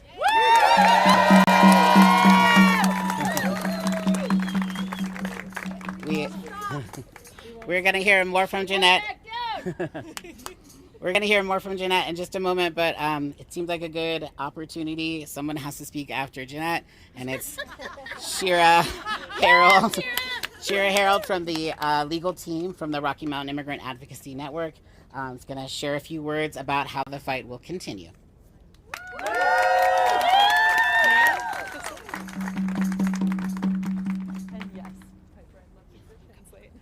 Thank you. Good afternoon, everyone. Let me repeat that. It is a good afternoon.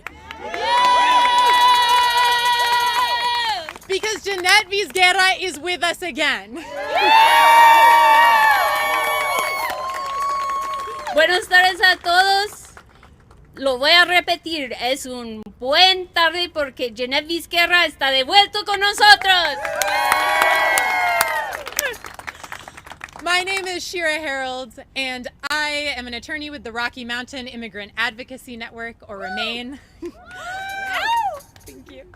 Along with my incredible colleagues, Laura Lunn and Jenny Delgado, alongside the brilliant folks at Lichter Immigration and the wonderful students and director at the Denver University Immigration Law Clinic, we have had the pleasure, the honor of representing Jeanette Vizguerra in her legal proceedings.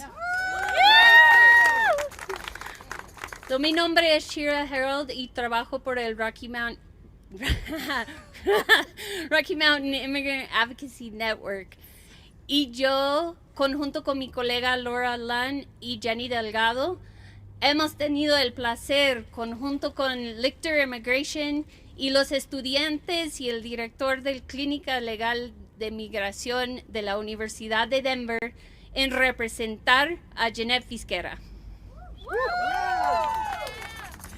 Now I say represent, but anybody who knows Jeanette knows it's more like constantly running to keep up with her. So yo digo representar a Jeanette, pero si la conoces, sabes que es más bien correr atrás de ella porque tiene mucha visión. Jeanette is and has always been her strongest, most brilliant, and most resilient advocate. Jeanette ha sido y siempre va a ser su más fuerte abogado, su más fuerte representante, ella misma. And that's why I truly say from the bottom of my heart that it has been the greatest privilege and honor to have the responsibility of fighting alongside Jeanette Vizguerra to win her freedom. Y es por eso que yo digo que ha sido un placer, un privilegio y un honor poder pelear codo a codo al lado de Jeanette en su lucha por libertad. My organization represents non-detained children and families and detained adults at the Aurora Detention Center who can't otherwise afford an attorney. We all work for free as, frankly, most people's last chance to have representation in front of the court. Mi organización representa a mujeres y niños no acompañados en su procedimiento afuera en la comunidad y también representamos a personas detenidos en el centro de detención de Aurora. Lo hagamos gratis ese trabajo y muchas veces somos la última recurso que tiene alguien para pelear en contra de su deportación. And to be clear, I don't believe I should have a job. And what I mean by that is I don't believe anybody should need an attorney to be able to have a fair shot in front of the immigration court. Quiero ser claro que yo no creo que mi trabajo debe de existir. Lo que quiero decir es que nadie debe tener que estar encerrado por el simple hecho de no poder pagar a un abogado para tener una oportunidad justo en su caso. Sí. You're doing great. Our job, first and foremost, is to ensure that everybody has due process. But what is due process? Nuestro trabajo principal es asegurar que todo el mundo tiene acceso al debido proceso. ¿Pero qué significa eso? Due process means that everybody has a full and fair chance, no matter their background, no matter where they came from, to present their case and be considered to stay in this country fairly, constitutionally.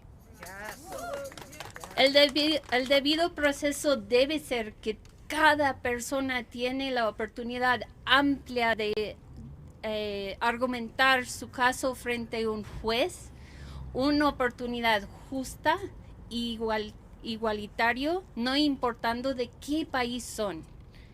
Justamente recibir una decisión según la ley y la Constitución. In short, due process means justice. And when we look at Jeanette's victory in front of this very court, Jeanette's victory in her habeas, when we look at Jeanette's victory in her bond case, when we see Jeanette standing next to us finally today, that is justice. En corto, el debido proceso significa justicia.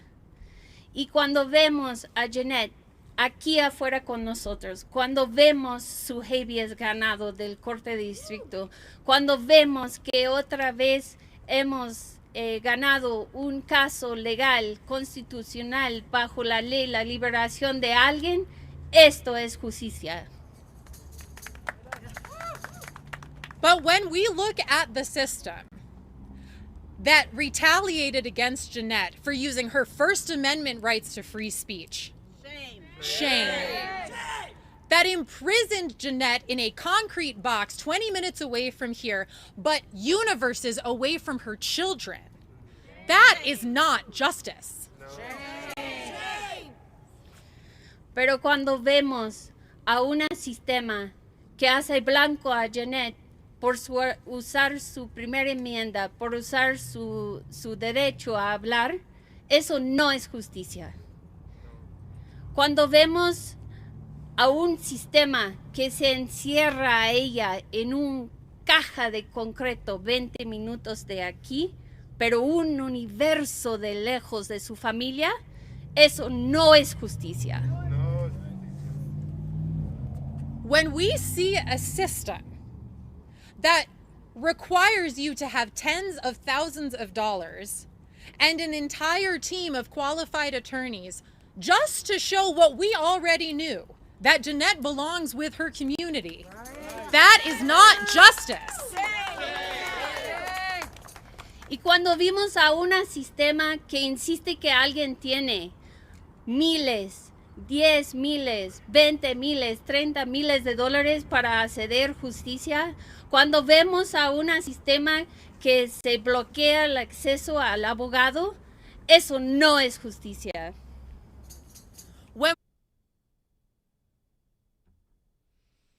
Okay, again, you're listening in on a rally that is taking place there in Denver, Colorado, after a prominent immigrants' rights activist has been released from a detention facility there after 9 months.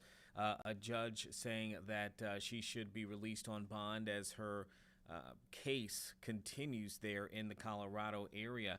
Okay, this kind of seems like a theme throughout the day because we've seen multiple different rallies starting in Minnesota with the governor there and local leaders. And now we're looking at this that had just popped up live in Colorado with these activists. And then not long ago here, within the hour and a half, we saw people in New Jersey who were holding a rally outside of a Newark ICE detention center. This one a little bit different.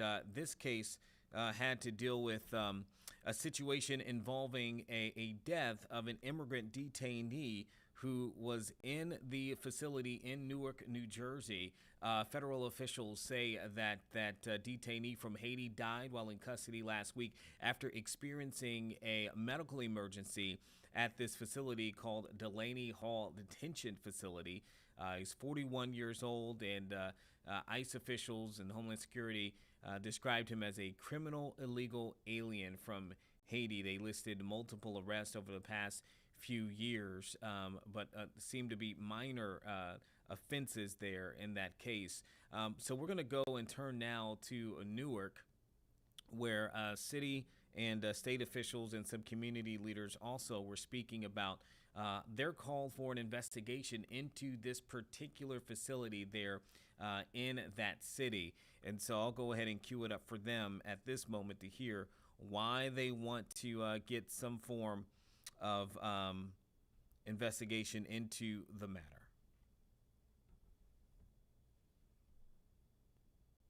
Let me thank my colleagues, Congresswoman LaMonica McIver and Congressman Rob Menendez, for their steadfast leadership, their commitment to justice, and what we have just witnessed is an injustice. You know, I was searching my heart as I drove from Brooklyn to New Jersey this morning and thought about the fact that this is the holiday season, and for me as a Christian, you know, it's a high period of time where we think about the birth of Jesus Christ.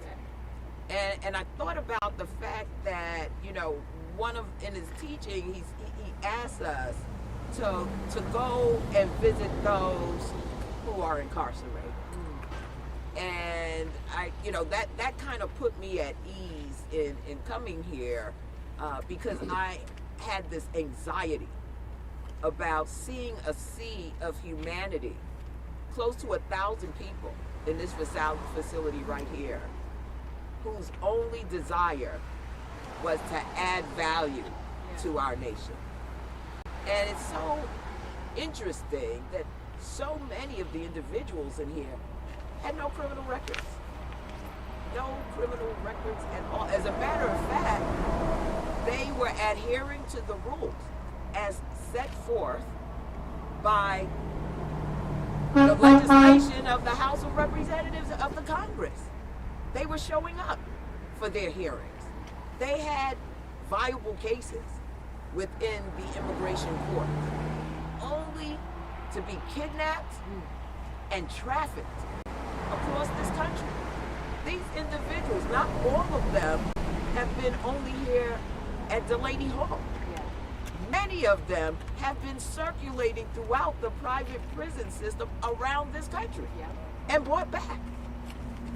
How could it be? Follow the money.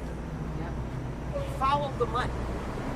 These individuals could have been deported months ago, weeks ago. Yet, they're being trafficked right here in the United States of America. I want to express my condolences to Mr. Gene Wilson Brutus's family. His life was snuffed out right here in this facility. And we await the results of what ailed him, what got him to the point where he is now deceased, and so does his family. But this is something that should shock the conscience of all Americans. This is not what our nation has stood for throughout its close to 250-year history.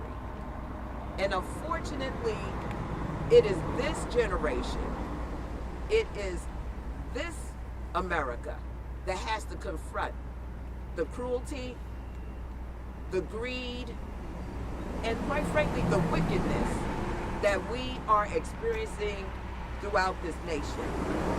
Any death in the custody of the United States government is the responsibility of the United States government. We expect that there will be disclosure and transparency.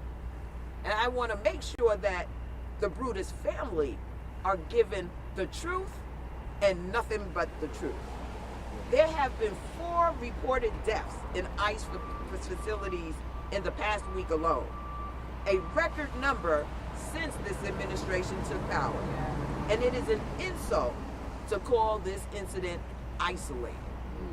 When we spoke with the detainees, they talked to us about the stale food they're being given. They talked about the delay in life-saving medications that many of the detainees are not receiving.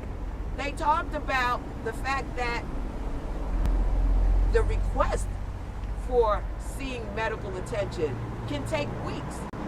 And how could that be if this is a detention center and these individuals are only supposed to be here temporarily?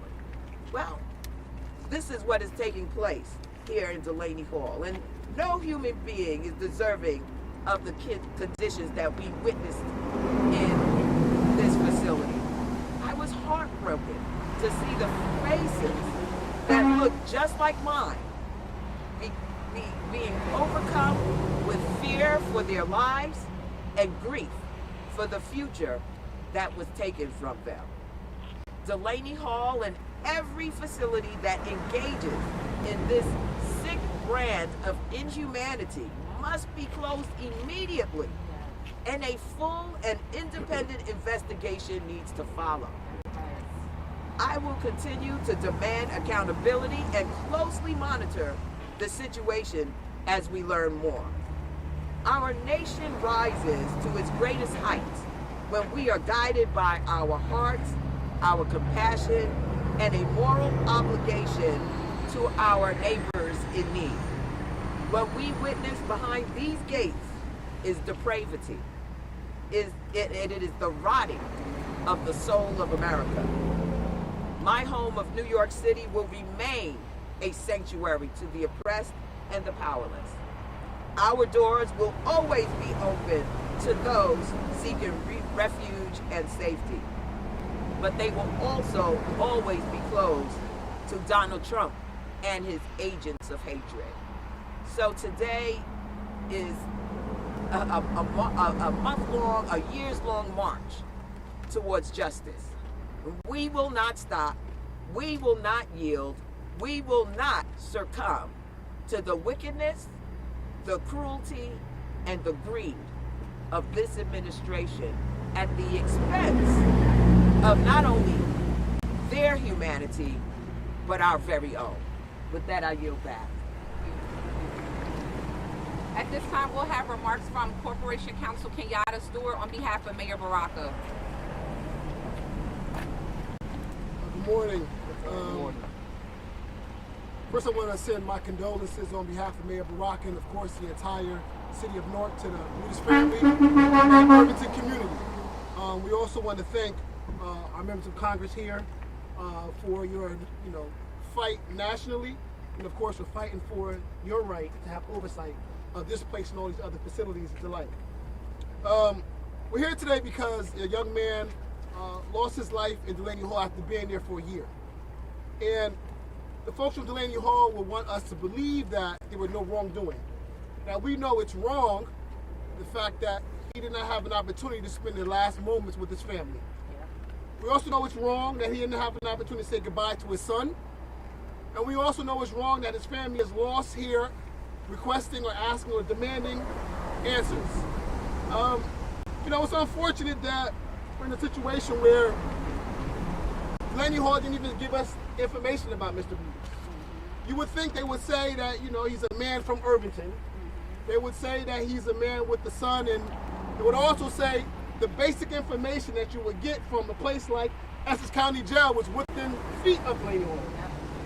It's unfortunate that we're in a situation where the president continues to tell people that ICE will only capture or go after or target people without criminal records or with criminal records. But, we know that's not true as well, because we've come to learn that most, if not the majority of people who've been detained in the last year have no criminal history and no history of violence. The sad part about it is that they're trying to use minimus allegations that Mr. Brutus was facing to legitimize him being detained. It's a shame that we're in this space, Congressman. I tell you that, I'm proud to stay here with you, and of course the other members here, but especially with you, and of course our member to the right, Mr. Menendez, because we were here together in May when these folks acted crazy and arrested the mayor for no reason. Of course, that led to the charges that you're fighting now. We stand with you 100%. I'm going to tell you that, like many of you, we thought this was America. We thought this was America. And unfortunately, we're in a space where Mr. Brutus, like many other people, didn't come to America for this. He didn't come to America to be captured like a criminal or, kidnapped like a slave. He actually came to America like many other people because he heard about the American way and wanted to appreciate the American dream. What's happening in ICE and what they're doing is un-American. We know that. What's happening in Delaney Hall is un-American. And the sad part about it is it does not reflect the American values of this country, and you know that. So as a result of that, we're going to ask, like the family, like the Congress members here, for a full-fledged investigation of what happened to Mr. Brutus. We also want to make sure that oversight continues and make sure that there are no dangerous conditions at this location or any other location. The city of Newark stands with this family, stands with Irvington, and also stands with our members. And whenever you're here, we're here with you. And whenever you can't get here, we'll cover the rest. Thank you.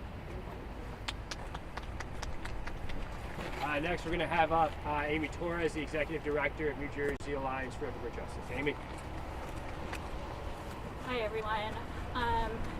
It's very bitter and sorrowful to be here again, especially at a moment that really feels like we told you so. It was 228 days ago that we were out here on May 9th because we had heard reports inside about dangerous conditions, a lack of food and drinking water, inadequate supplies, overcrowding, and here we are 200 plus days later, and the conditions are exactly the same. But we're also here because Again, you are listening to a rally that is taking place there in Newark, New Jersey, as leaders and community advocates are now calling for an investigation into an ICE detention facility there where a 41-year-old detainee from Haiti died just last week. And so they're calling for that at the moment, which, again, that is one of several various rallies or press conferences that have happened non-connected today in various states that we saw happen within the last hour and a half. Okay, as we wrap up this particular stream, I do want to bring attention to the big story of today for a lot of people, and that is simply that they are going to be traveling out. Again, AAA is expecting this to break records for holiday travel end of year.